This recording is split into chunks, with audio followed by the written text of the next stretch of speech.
Grab your sleeping bag, your curling iron, and your retainer because today we're heading to a slumber party.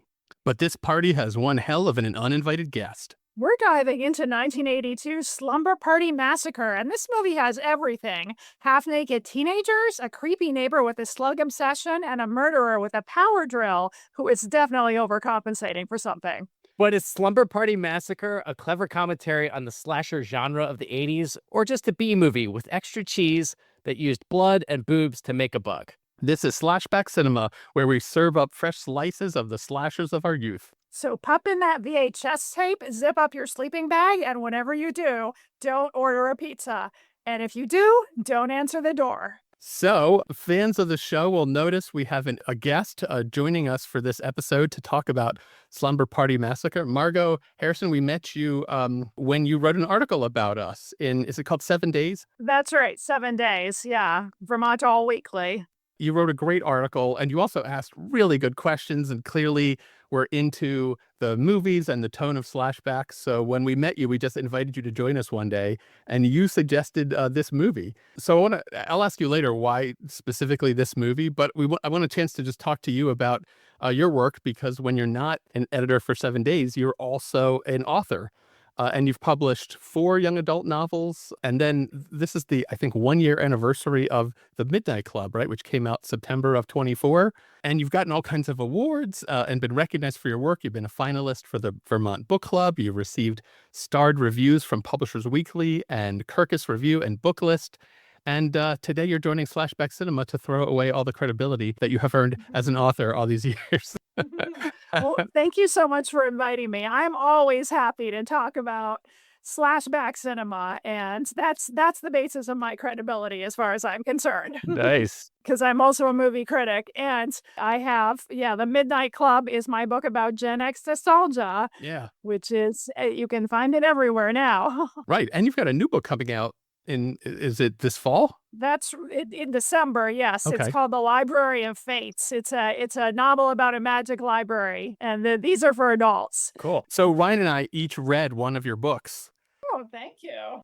Yeah, I read We Made It All Up, which is awesome. Loved the characters and the setting, Montana and Montreal, and Celeste and Vivi. They were awesome. Thank you. And my daughter actually read it too, and I think she had a crush on Joss. Because she was like, I wanted to know more about Joss. Oh, I love it. Thank you so much, because that's like my secret favorite of my books, and very few people have actually read it. So I appreciate that a lot. It's awesome. Yeah, check it out. Everybody who's listening, it's great. I read The Midnight Club, and I kept picturing it as a movie. And so I was curious, if one of your books could be made into a movie, which one would you want to see made first? Wow, that is a great question. And I have had a film agent for some of them, but never any really serious interest. I think maybe my first book, The Killer in Me, actually might make the best movie, because I kind of was inspired by old pulpy thriller novels like Jim Thompson, and it has that kind of plot. I think it would make a really fun plot on screen, and they should shoot it in New Mexico. I really enjoyed The Midnight Club, and it seems perfect for the podcast because, as you mentioned, it's about these 5 friends from college. They went to college in the 80s. One of the 5 dies in college under mysterious circumstances, and so the 4 remaining friends come back together in present day. And they use this mysterious sci-fi drug to kind of revisit their memories, I guess, of the time around her death to try to figure out what is the mystery. I got really into it and was really fascinated and wasn't quite sure where it was going to go and what the mystery was and how that drug was going to play into it, and was really picturing the movie that could be made from it. Oh, that's awesome. Thank you so much for reading it. Yeah, I wish that could be a movie. It actually has an awesome film agent, but who knows? Cool. Well, good luck. Thank you. Who knows? They'll list the Slashback Cinema, and they're going to be knocking on your door. So, Right. yeah. Yes. We're going to push some paper today. We're going to sell some copies. So one of the themes of The Midnight Club is it felt like it was kind of a warning about the dangers of obsessively living in your past, and how doing so can cause you to kind of fail to live in the present and recognize what you have. So if you're just tuning in, you're listening to Slashback Cinema, where we rewind to the glory days of 70s and 80s horror movies.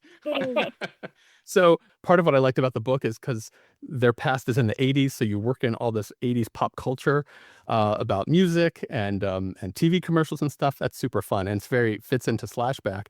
But I wondered, my question then is, what is the line between being overly obsessive with the past and being almost stuck there versus having a healthy love of your childhood or growing up? Have you thought about that, or did you think about it for the book? Oh, I've thought about it a lot. Since I also do these reviews on TikTok where I like review books from my childhood. But one thing that I've discovered doing that is that when you share those memories with other people, it can really sort of enrich your present as well. Yeah. And it's not the same as like, oh, I wish I were back in the glory days, because back in the glory days, I mean, they were not perfect, because for me at least, I was very isolated and I had nobody to discuss movies or books with. And now I do. So I feel like, they can sort of inform each other. Yeah, it's like the intersection of the past and present builds something new, it's cool. Right. Exactly. I feel like I have one more question kind of about the Midnight Club before we transition. It actually reminded me of a different movie. And I know, Ryan, you and I saw this movie, although I don't know if you remember it. I was really curious. Do you remember a movie that came out in 1990 called Flatliners? It Oh, had yeah. Kiefer Sutherland and Julia Roberts. That movie was about these people who, I don't remember if they were medical students, but they have this way of like dying momentarily and then bringing themselves back to life. And then all of them have this trauma about the past that they're wrestling with. And the Midnight Club really reminded me of Flatliners. In fact, it made me think we should really add Flatliners to our list of movies, Ryan. Yeah, I think that's in the list. Yeah, somewhere. Had you thought about that at all? Oh, yeah. I mean, I started writing this book in 1987 when I was in college. And I think, I'm not sure when the memory drug idea first occurred to me, but it was around that time in the early 90s. So who knows, maybe Flatliners did play into it. I did see it when it first came out in a theater in Bloomington, Indiana. So let's get into Slumber Party Massacre. You had recommended this movie, so we're very curious. What is it about this movie from 1982 that stuck in your head, or why did you think it was worth revisiting? Well, I did not actually see this movie back in the 80s. I saw this movie much later because there's this place in Burlington, Vermont called Main Street Landing where they show old movies, and for Halloween they do scary movies, and they had a double feature of Slumber Party Massacre and Ms. 45, which is like a great Abel Ferrara rape revenge movie. So it was quite a double feature. Both these movies are pretty wild. But the reason that I was always interested in this one and curious about it is that back in the 80s, my mom had a subscription to Ms. Magazine. So I would always read their cultural critiques, and their call outs and stuff like that. And they did not like this movie. I mean, they were like, this is an example of the most disgusting misogyny, that the movie had a poster with a murderer, uses an electric drill and he had it between his legs. And they were like, this is horrible. And it's all the more horrible that the script was written by a lesbian author, Rita Mae Brown. Right. And the director is a woman. They were just, shocked. So I wasn't interested enough to see it at the time, but this kind of stuck in my mind, and I was always curious to know what was the deal with this movie. That's really funny to me that it always feels like when you tell kids that they shouldn't do something or stay away from something or something isn't good, that immediately is their reaction is to do the opposite. So Yeah, totally on the radar. Yeah. so you remember that review from 40 years ago. That's That's right. hilarious. Ryan, did you know this movie at all? Do you have any memory of it? I feel like when we were digging through films to watch, this name came up, but I knew nothing about it other than it was a slasher film from the 80s, and I had no prior experience watching it. And I think when we pulled it up at one point and saw the cover art that you just described, Margot, I was like, wow, okay. Yes. So yeah, As soon as I saw the cover art, I was like, oh, we're definitely doing this one. totally. Exactly. It wasn't like subtle. It didn't require a PhD in film studies in order to interpret. This guy's drill is intended to be a phallic symbol, and all those women who are tied up on the floor. It's very clear exactly what this movie is promising to be. That's Roger Corman for you. I didn't remember this movie either. I feel like there were so many of these slasher movies in the 80s. I could have heard of it and not even remembered, because it was like every couple of weeks, it felt like in this time period in the early 80s, there was another one. I read that Slumber Party cost $200,000 and it made $3.6 million. So it wasn't like a huge hit, but I mean, if anytime you can take $200,000 investment and turn it into a couple of million, it's obvious why they're going to make a bunch of sequels. That was sort of the Corman secret sauce and formula, Yeah. like low budget, and he'd bank a couple million off of these films that he wasn't shooting these for months. He'd shoot them in a few days or Right. a week or so. So Ryan, do you have a summary for us? Yeah, sure. So this one centers around a bunch of high school girls. They're going to have this slumber party and this night of pizza, fun, gossip, and catching up on some good teenage fun. Well, it becomes a fight for survival when this psychotic murderer shows up armed with this very long drill, and it's cordless, so that's convenient. And then he goes on to try and take the girls out and their friends, and it's their battle for survival. Ryan, every couple episodes, we have this segment that I refer to as This Old Haunted House, where we discuss houses or power tools. And that drill really stood out to me because I thought that does not seem like a realistic 1980s drill. The battery on that thing is too small. The fact that it's cordless, not even sure if they would have had a drill like that in the 80s. And that drill bit, yeah, I was thinking the same It's like thing. a 4-foot drill bit. It is so long, and that is the drill bit that I had to do some wiring in my basement, and it's made for like drilling through a foundation, like a really thick beam, and that's not a very effective close combat or close quarters weapon to be using. So it's as you watch these scenes, you're like, boy, these people, yeah, they're not really trying to get away. I do feel like, I mean, kudos at least to the writer and director for like doing something other than just another knife wielding maniac. This tool is at least like a little bit surprising, and then he gets to drill into lots of people. So you get that going for you. This is actually the first. I mean, there's actually one other 80s movie that uses a power drill as the murder weapon that I know of, and that's Body Double, the Brian De Oh. Palma movie. Have you guys seen that? I don't think No. so. And that Now, is he using the long drill bit in that movie? I think so. And that was also Okay. totally notorious. I think I remember reading about that in Ms. as well. The whole way this scene was done was considered so offensive. So of course I ran out and watched that movie at age 15. You know, Ms. Magazine really corrupted you. it did. That could be like your origin story. I think so. What was interesting about this film was reading about it. It was originally written. The genesis of it was to be a parody of the slasher genre. So I think Rita Mae Brown had written it to kind of mock the whole genre. But when they picked it up and produced it and directed it, it was done as a straight slasher. So there's this weird kind of background and definitely some like humor that some of it had to be intended, but I'm surprised they didn't rewrite it because there's parts that are like genuinely kind of hilarious in this movie. Yeah. Speaking of having one of your books be made into a movie, I got the impression Rita Mae Brown was not thrilled with how this turned out because they took her satire of horror movies and then just turned it into a straight B-movie, pulpy horror movie. And I got the impression she wasn't happy that her name was on it or that it's still associated with her to this day. Yeah, that's too bad. It's like she wanted to write Scream and she was just about 10 years too early or something. Yeah, exactly right. And then it was directed by this woman, Amy Holden Jones. She directed the movie, and it was not common for a female director to direct Hollywood movies in the 80s. And so this was like her big break. And she had another movie that was offered to her that she could edit instead of directing her own movie. Yeah. It was E.T. Her life path was either edit the movie E.T. or create this schlocky horror movie. And she chose to do this because she got to actually direct her own movie. And so that was her way of breaking in. I often wonder if does she think she made the right choice? Oh, yeah, that's sad, but I can understand why she wanted a chance to direct. But it sounds like it was really tough back then because she ended up being a writer instead of a director. The movies she is most famous for is she wrote Mystic Pizza, which I do remember from the 80s. She wrote Beethoven, that movie about the St. Bernard.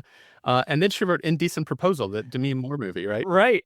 Yeah. Who the director and that was Adrian Lyne, who did Jacob's Ladder. So another interesting point of connection in the world of horror and writers and directors in Hollywood. Yeah. So do you guys have any other little facts or tidbits about the making of this movie or the history of it? Well, you mentioned, Margot, that there was pushback, especially from the female perspective on kind of this being a misogynistic film. And there's certainly a lot of gratuitous nudity and kind of in that space by this female director. And I think Amy Holden Jones pushed back and said, this was a Roger Corman movie. She's like, that was his whole deal. I was hired to do a job.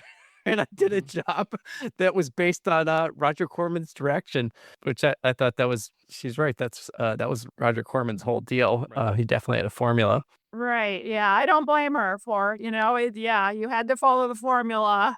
But I do think it's interesting that, like, back then, the idea that all slasher movies was misogynist was just sort of like everybody believed that. And I think maybe it wasn't until Carol Clover wrote the book Men, Women, and Chainsaws that came out in 1992 that people started thinking of it in a different way. Like, what is it with all these final girls? What kind of message is that sending? So for me, that's just really interesting to think about because this movie actually has multiple final girls.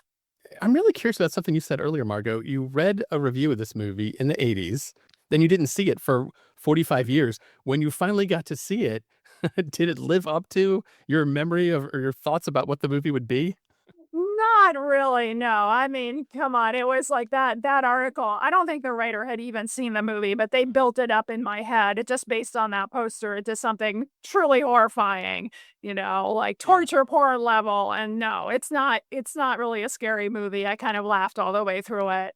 But the formula is fun.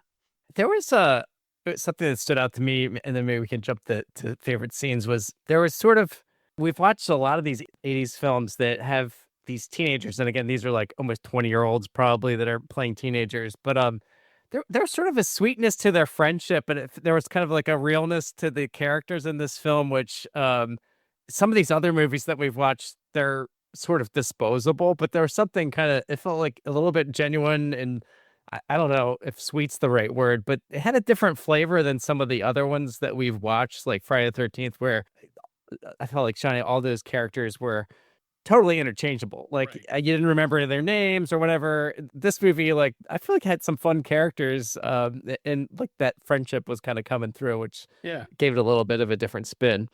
Yeah, I definitely agreed with that. Like, I liked how the character of Diane, she's kind of like a bitchy mean girl, and she totally reminded me of girls that I knew in the 80s. And I liked the relationship between Valerie, the outsider, and her little sister, Courtney, who's kind of like my favorite character, I would say. That is like the classic 80s formula of no high school characters actually look like they're in high school.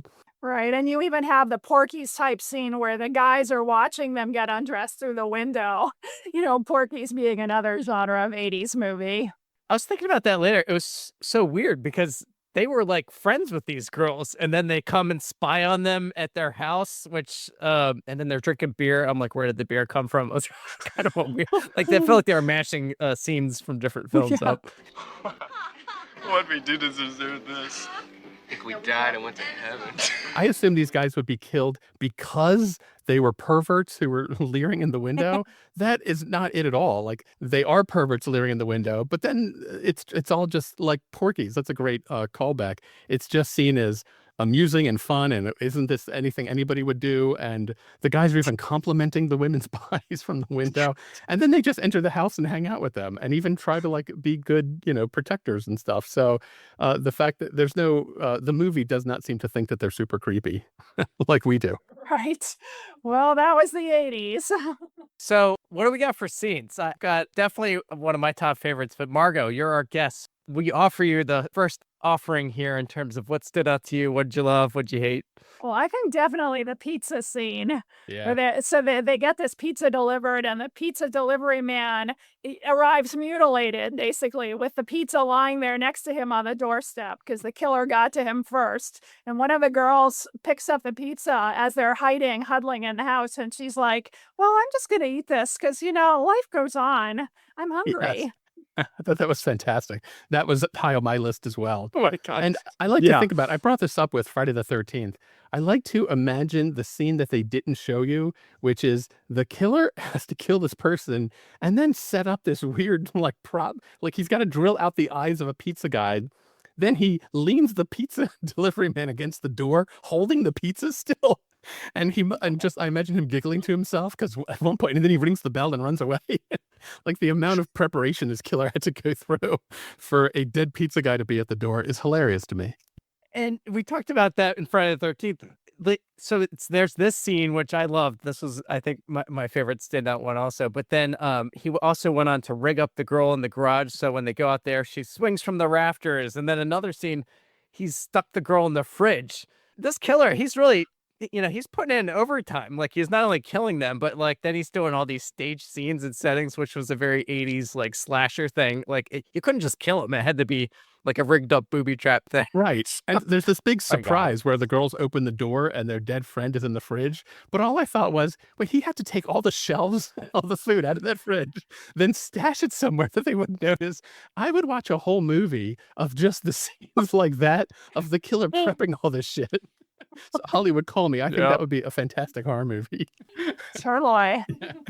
But yes, then I also thought my second favorite scene was that girl in the fridge, because they actually do a good job making that pretty funny, where the girls open up the door and you see the dead body in the fridge, but the living girls don't notice it at first. They keep closing it. It's like slapsticky. And then they keep closing the fridge and then opening it again. And then her body leans in, and then finally she falls out of the fridge. I thought that was actually hilarious. And it paid off in the movie. Like, I actually thought it worked. Yeah, that was pretty funny. That was a great one.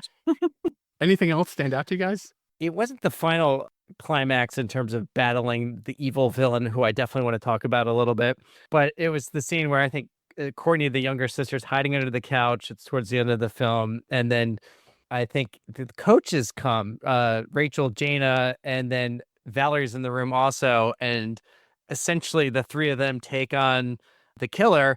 So Courtney trips him, he falls on the ground, and then I think it's the coach or Valerie, I can't remember which one, but grabs a fire poker. Yeah, the coach. And proceeds to like bash him over the head. Although if you watch that scene, it is the most rubbery fire poker you've ever seen in your life. Like, it is just like bouncing off of his back and wobbling around. And then I think Valerie or maybe Trish comes in with this knife that is clearly rubbery. It was the props were not very good in this film. That just added to the hilarity of that whole scene. And then he keeps coming back. I mean, wow. Like, talk about that final scene with the amount of damage they're doing on this guy, and he keeps coming back. I was definitely laughing. And Valerie cuts off his drill bit because Yes. you got to have the symbolism there. Right. And it makes this big plop into the pool. Right. That's how that sound effect was, like bloop. Drill bit sinks to the bottom. She circumcises him and then also cuts off his hand. I feel like you get double Yeah. symbolism there. Yeah. I'm sure you both read a little bit about this. This movie definitely went on to have sequels and this connected sort of ecosystem. I think there was Sorority House Massacre was also a part of this, but it was two of these, or three of these films, the original series, and then Cheerleader Massacre, and then they did a remake of this film. Was it in 2021? Which I'm curious what the take was on that. Do either of you have any? Have you watched any of the other ones or read anything about them? I have Margot. I am not. I would like to. I'm curious. I'm curious about the remake. Yeah, and the remake got good reviews. If you look at the tomato score, the 2021 remake got the best reviews of any of the 6 previous movies. But that actually relates to a question I want to ask you both is Slumber Party Massacre had it was a trilogy, and then it spun off another trilogy, Sorority House Massacre. And I watched the first 10 minutes of Sorority House because I clicked on the wrong movie on Tubi. And then I realized, I don't think this is the movie that Marco was suggesting we watch. And so my question for both of you is, Slumber Party Massacre did not strike me as like a classic resonant film. It's not like it was doing something new that you didn't see in other movies. Ryan, when we talked about Friday the 13th, it genuinely felt a little fresh and new if you go back to the original. And of course, Halloween is like that, and some of the other movies we talked about. Ryan and I say the word iconic so often. We made a bingo game just of words we say over and over again. This movie does not strike me as iconic. I can't believe there are 7 movies in the Slumber Party Massacre universe. So I'm really interested to ask you both, what is it about this movie that works or that resonated with people? Yeah, I mean, I never hear horror fans talk about this movie, so I think Well, first of all, there was the shock value of the poster and the very obvious symbolism. So I guess that's memorable. Yeah. But just in terms of why they made so many sequels, I don't really know, but I would guess it's just because the slumber party concept is very resonant. Like everybody's experienced that. It involves teen girls. So it's just the perfect setup for a slasher.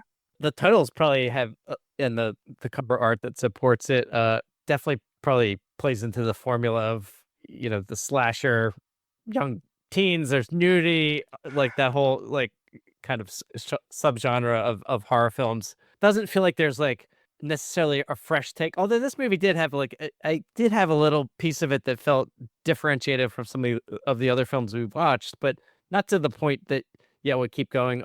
So I think my answer, Shani, in summary, is money. Yes. Something was making some money from this formula, and I mean the fact that they made a remake of it, 40 years later. Yeah. There's something there. Yeah. What I thought was that scene of the two boys who were peeking in the window.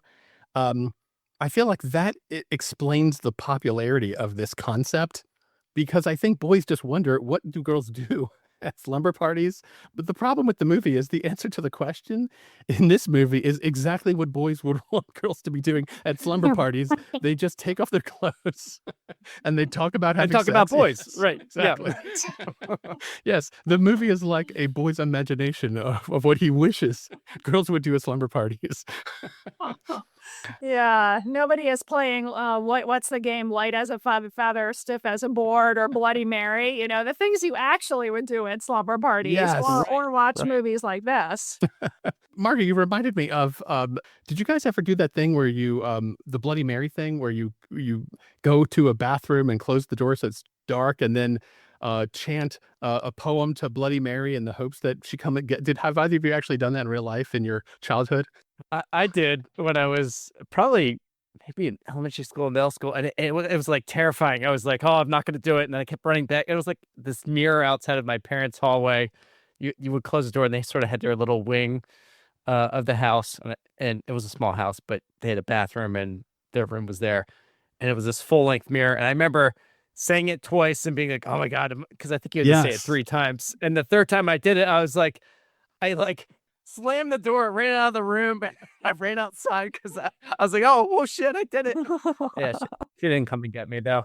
I have a much like a less brave version of that, where I said it twice and couldn't do the third one because I knew if I asked for Bloody Mary to appear, I thought, well, I'm a dead man, so I'm not doing that. But you actually went through with it, except at that point you terrified yourself. Yeah, she did. Yeah, but it was okay. And I think another time we were probably in high school messing around with the Ouija board in the graveyard, which is about as dark as we got. But I think that scared the shit out of me too. Yeah, Margaret, there's a big Ouija board sequence in the Midnight Club. Did you ever use that stuff when you were a teenager? Oh yeah, I had one good friend, and we like made our own Ouija board. Wow. And played with it some, and yeah, I think we summoned something or other, or we thought we did. Yeah. I remember the first time I used a Ouija board, and I thought, I was positive just the 2 people I was doing it with, it was just my cousin and my sister. I was positive that they were playing a practical joke on me, and that one of it, then they kept swearing they weren't doing anything. But I thought, well, I know I'm not pushing it, so it's got to be one of them. And I never forgot that.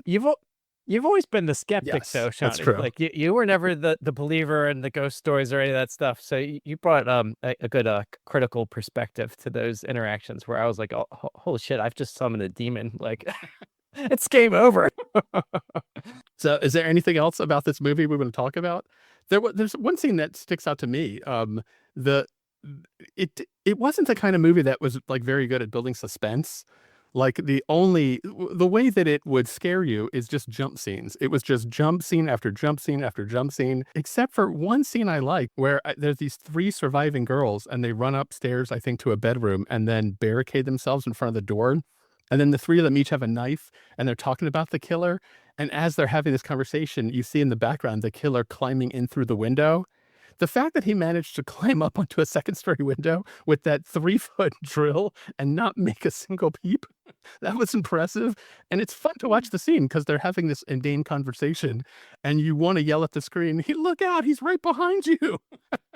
And they don't notice until, of Yeah. course, he's right on top of them. That scene I thought actually worked. It actually built tension, and I was like genuinely concerned that they were not paying attention to their surroundings. Yeah, I'm a sucker for scenes like that where you see something in the background and the characters don't see it.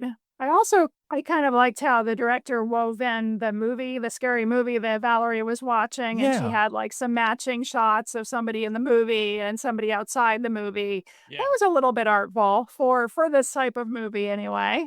One of the so you were talking about that guy creeping into the room and being Yeah. silent. That was like a theme in this film because like at the start of the film when you first meet the killer, he attacks the girl in the van who the two boys have just been kind of flirting with, and she's screaming for help. But I don't hear anything. And then like later, like the one of the boys is being like dying outside the door, and they're like, I think I hear something. No, I don't hear anything. And then he of course gets killed. And so that kept happening. It was like these scenes of like, yeah, she's watching this movie with somebody being murdered, and then somebody's crying for help, but nope, they don't hear anything. Like, so I don't know. It's happened so much in that film that I was like, did these people have hearing damage? Like, is it from all the electric drills? What's been going on? He's wearing soft-toed shoes so he can sneak around. Yeah, slippers. Yeah. Yeah. I kept wanting there to be more explanation of like why he's the killer, and I guess because in early '80s movies there's never any explanation. But the fact that he's like drilling out people's eyes, I thought, did somebody once see something that he's obsessed with their eyes, like Equus or something? I kept thinking there was going to be maybe in the original there was like a reason why he had this drill and he would drill out eye holes out of people, but I didn't catch any explanation or even like a hint of what this guy's motivation was. Did I miss that? I don't think there was one, no. Yeah. I mean, there was just that attempt at the end to try to link it to sexual violence in general, where he's just like, "Oh, I'm just doing it because you're pretty," or something. So I guess that's something, but it's very generic. What was with that weird nap he took at the end of the film? Like he pulls a blanket. That It's was like- weird. Oh, wow. It's exhausting. I just need a nap. Like all this killing. Like, Yeah, he put in a full day's like work here on the there. floor. Plus, he killed that one girl who like apparently worked for the phone company.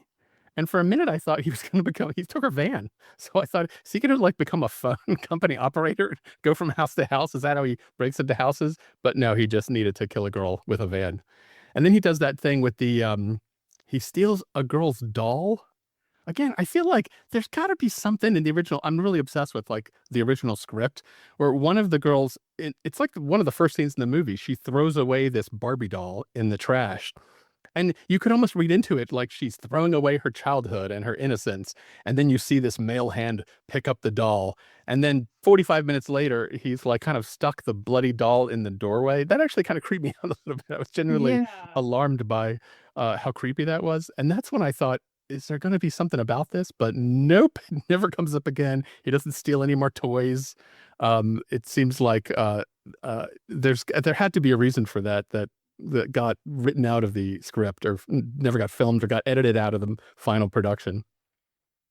Yeah, it did seem like it was very strongly sending that classic slasher movie message. Like, you grow up, you put aside childhood theme things, and then, oh, whoops, you're dead. Yeah.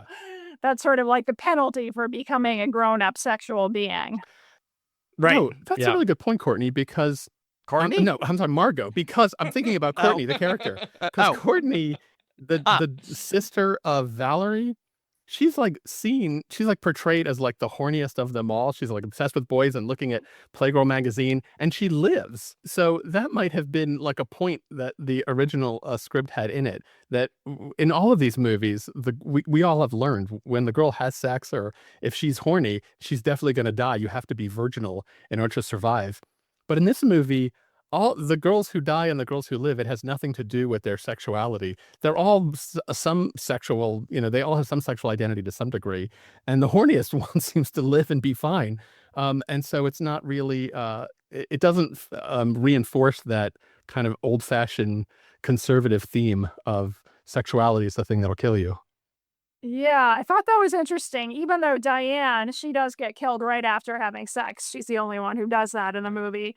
But yeah, I thought that was interesting. 3 of them live, and they're not all like pure virgin types. Right. Although I'm guessing Courtney hasn't actually done anything Yeah. yet, but she's one of those sex-obsessed preteens that, you know, they're just obsessed with the idea Right. of the forbidden. All right. I think we're good. Anything else we want to say here about this movie? I think we covered it. Yeah. So I think we're going to wrap it up. Stabby scores. Oh, that's right. I forgot about the Stabby score. Yeah. Are these out of 4 or out of 5? 5. Out of 5. Yep. Which is a good reminder, Ryan. We forget almost weekly to tell people. I know. It could be out of 10 based on how we talk about these movies. I think we should have hole drilling scores for this movie. How many holes would you burrow for this movie? Margot, as our guest, would you like to go first? It's memorable enough that I would maybe give it a 3.